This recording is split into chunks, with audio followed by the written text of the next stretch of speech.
All right, welcome everyone. This is Mike Hano from the Canadian Ski Guide Association. I'm here with Felix Villot, and we're going to take you through the 2024-25 technical rope rescue updates for the level 1.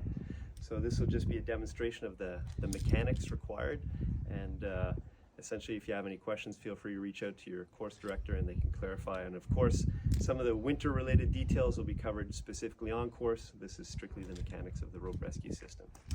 So you're going to come on site. The first thing you're going to do is make your initial radio call at the base. You're going to identify yourself, your location, the nature of the situation, and the rescue gear that's required to solve the problem. In this case, we're doing a rope rescue. So you'll pull your rope rescue gear out, grab the tail of your rope out of your rope bag or your stuff sack, and you're going to start by doing a figure 8 on a bite. So figure 8 on a bite. This is in preparation for when you return to the top. This will be your rescue tether. So pull enough rope out of the rope bag with the figure 8 on the bite, throw it to the edge of the lip, and once you've determined the length that you need, then you'll throw another figure 8 onto a bite. Then you're going to use a triple action carabiner. Does not need to be a captive eye carabiner, it's triple action. And anchor it back, well back into your shelves so that it keeps the system nice, clean, and tidy. Next thing you're going to do is set yourself up for rappel.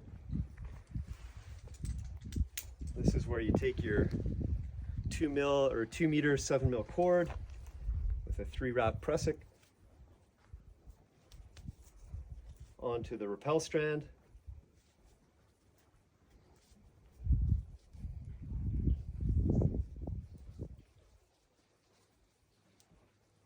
Make sure the Prussik cord is nice and tidy.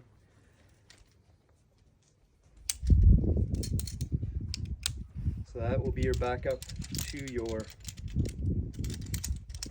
friction device, which in this case will be asking that you demonstrate the Italian hitch, or also known as a munter hitch. And all of these hitches and knots, they'll be in separate videos, so you can refer to those if you're unfamiliar with them. And you're going to take your rope bag and you're going to clip it to your harness.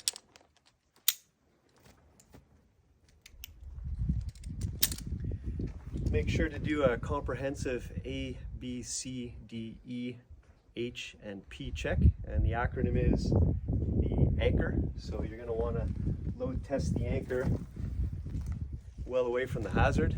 Make sure that it's secure. Anything that's attached to the anchor, carabiners, knots, etc., all have to be correct. B is for the buckles on your harness. Make sure that they're threaded through correctly, they're double backed. The harness is not twisted, it's worn correctly. C is for any of the locking carabiners, squeeze the gates. D is for our device, so in this case we're using a munter as a friction device to rappel. It's threaded through correctly. You have a Prussik as a backup. E is the ends of the rope.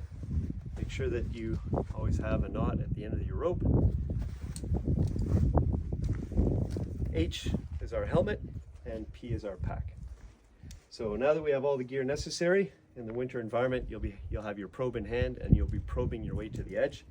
As you do that, when you want to start probing, make sure to set your brake. Keep one hand on the brake strand and probe as you go along. You can leave the probe in the snow as you reposition or reset. You'll take a few more steps.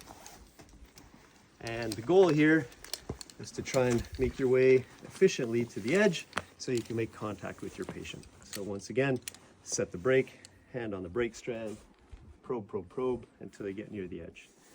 Once you are near the edge and you want to take both hands off the rope, make sure to secure yourself. So we're going to use a tied off munter here. Once again, these knots and hitches will be in separate videos, but this is considered a full strength backup. And so now you can come hands free. You can make contact with your patient. What you want to determine is patient condition and any other additional rescue gear that might be needed. So you're going to make your secondary radio call back to base with your patient update. Now you can prepare your lip hands free. You're going to put something on the edge to prevent the rope from cutting through. And once you've done that, you can then resume your rappel by undoing your munter, taking a little bit of slack. And you'll notice that I'm managing the Prussik with my index finger and my middle finger.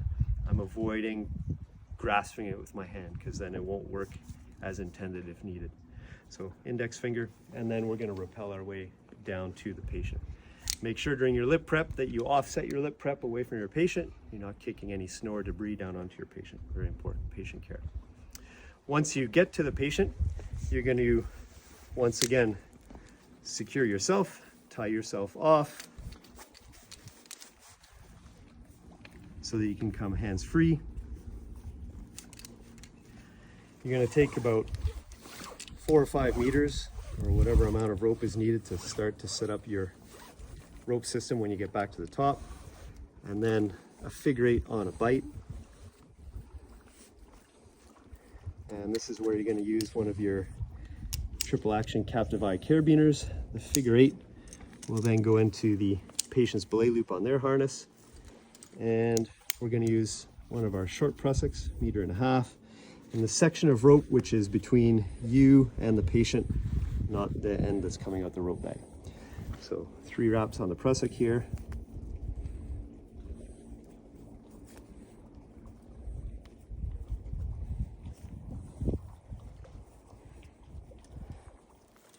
And it can go into the same carabiner as the ropes are up rubbing against each other.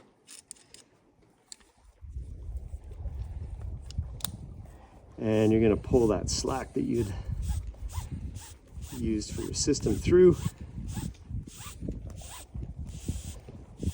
until such a time that there's a small or minimal loop, so that now you can start to set yourself up for your ascent.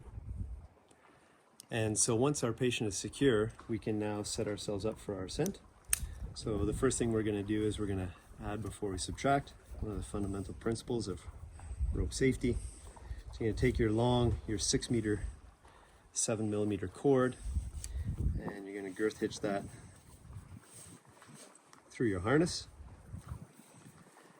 And you're going to take one of your short Prussiks, 3 wraps, and that'll go below the chest Prussik.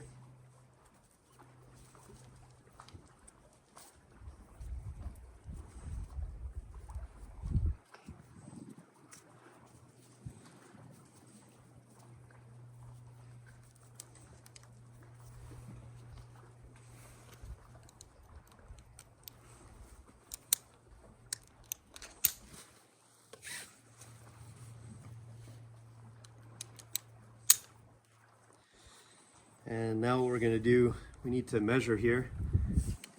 So we're going to put some load on our main chest Prussik, which is this red one that you see in the image. The shorter foot Prussik will be about a hand's distance away. And then we're going to set the distance using a clove hitch between the girth hitch of our harness and this carabiner here. It's very important. In order for this to act as a backup to our main chest Prussik, we have to make sure that this Prussik is below and tensioned. So clove hitch into this carabiner,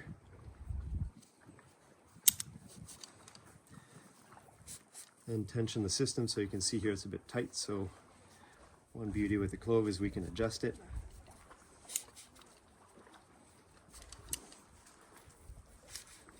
And so now we can be sure that when both are under tension, that the bottom one is not binding the top, and vice versa. And then you'll create a foot loop. This is based on your own height and flexibility, but you'll create a foot loop for yourself whereby you can start to ascend the rope back to your anchor point, and there'll be a video specifying how to do that exactly. So now you're set up for your ascent. You can now undo your third attachment point, which is your tied off munter, and you can begin to ascend the rope. Once you've come back to the top, this is the time for your third radio call. You're going to update the base on the nature, the patient condition and nature of the injury, if any additional gear is needed, as well as the ETA for the additional help to the scene. Once you're at the top and you've made that third call, now you can make your way back to the anchor point and you can start to set up your haul system. Make sure as you're doing so, you're keeping tension in the line. You don't want to ever create slack between yourself and the anchor point.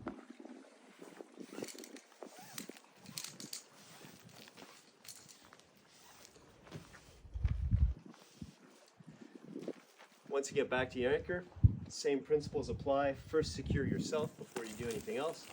So this is where you take your rope rescue tether, and we're going to add before we subtract. We're going to use a triple action carabiner, captive eye.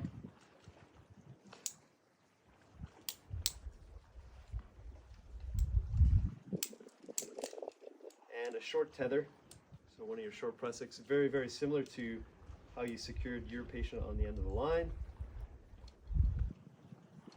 And this Prussik is to act as basically a runner, so when you're going between the anchor point and the edge of the lip, you can keep the system under tension, so there's not too much slack being created between you and the anchor point.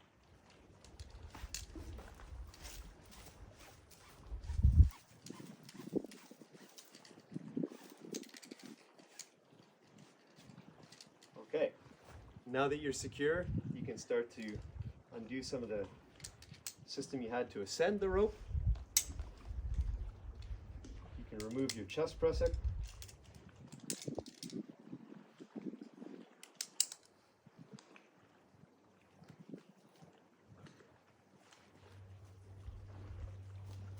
And the way we've set up our Ascent here with the short Prussik, this purple one that you see here, we can use that as our progress capture.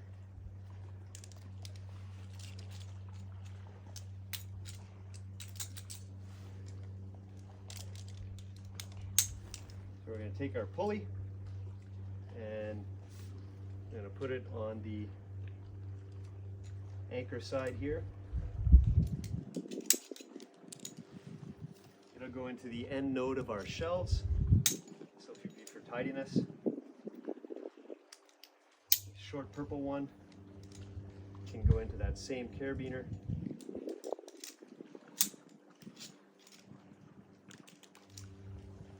And we'll just remove this from our harness to remove any sort of tripping hazard.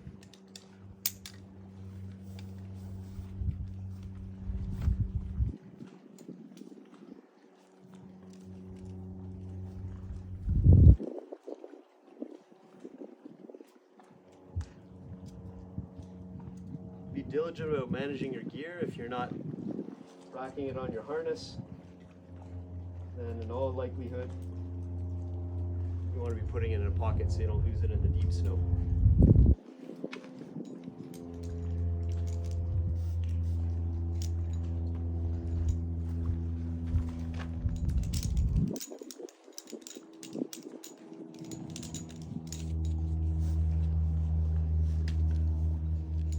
Okay, now we need to back up our haul system here. So we're going to take a short Prussik,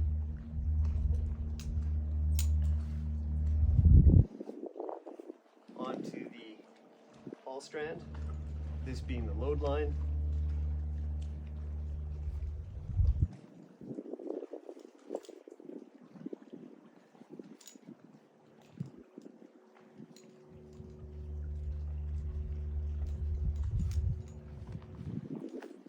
Here we're going to use a triple action captive eye carabiner somewhere in one of the rear shelves.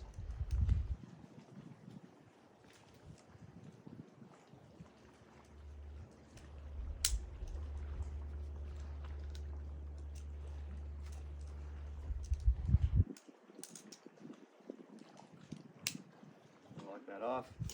Now this becomes a backup to our main haul system. We can then approach the lip, instruct our patient that it is now time to allow that Prussik that we had on their strand. They can feed that rope through until it comes tight onto the figure 8 on a bite. And we're going to haul our patient up on the figure 8 on the bite. So we'll instruct our patient to give us that slack. And as they're doing so, we're pulling everything through.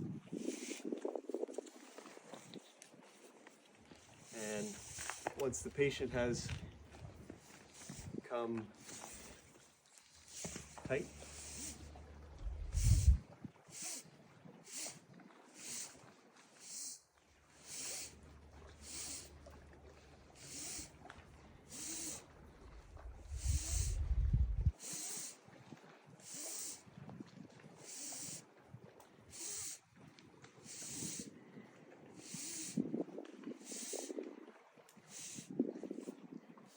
So we'll ensure that the patient has come tight onto the figure eight on the bite, and you can take up a little bit of the slack. Just make sure to give yourself enough to set up your first advantage.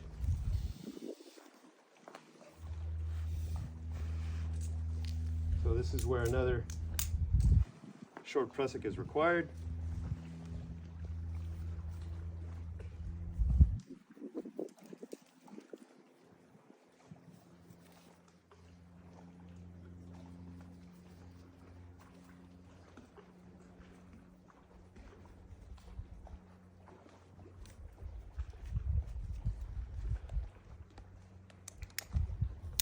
We use a locking carabiner here to help close our system.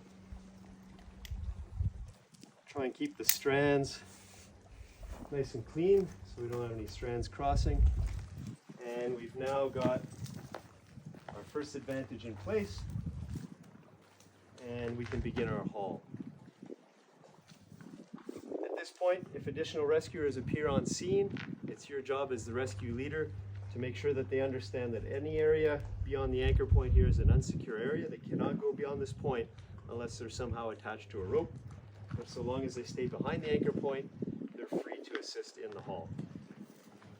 So, this being the haul strand, you can give commands, some nice hand over hand, and when there's enough tension on the rope, the Prussik here will mind the tension. And just ensure, once you're taking tension in the system, make sure that your Prussik minding pulley is working and that the Prussik is indeed biting, which it is in this case.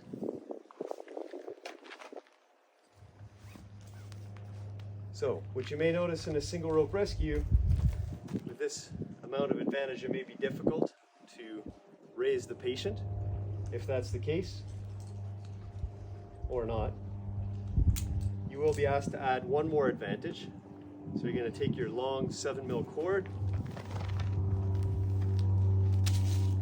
in the shelf somewhere in the center here. You're going to use a follow-through overhand. You're going to feed it through the webbing, anchor off the 7mm.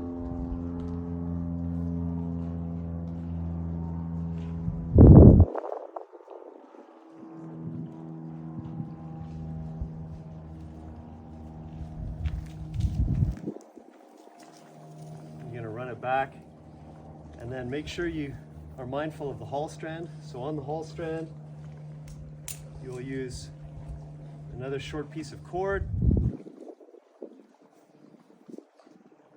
to create a rope grab.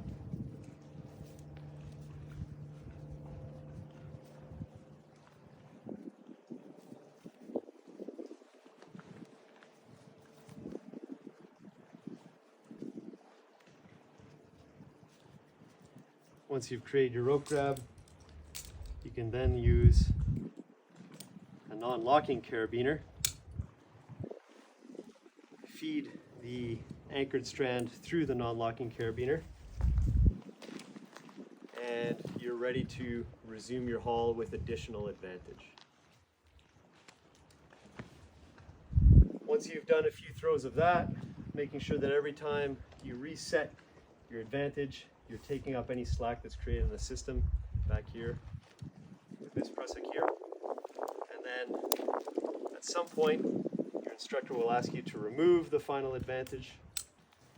It'll have become redundant due to additional help. You simply remove that.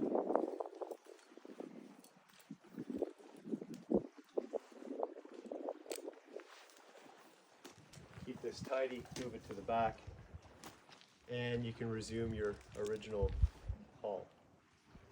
As the patient approaches the lip, it's very important that you instruct your haulers what to do to haul slowly and to be mindful of the system. Take up any slack that's created anytime you reset your advantages. You will come to the edge of the lip and you will assist your patient over. As you do that, and the haulers continue to pull towards the anchor, make sure that you instruct your haulers to keep tension in the line. We never want to create slack in the main haul system. Once the patient's at the anchor, then the rescue will be complete and everything will be done. We wish you luck, practice lots. We look forward to seeing you on course.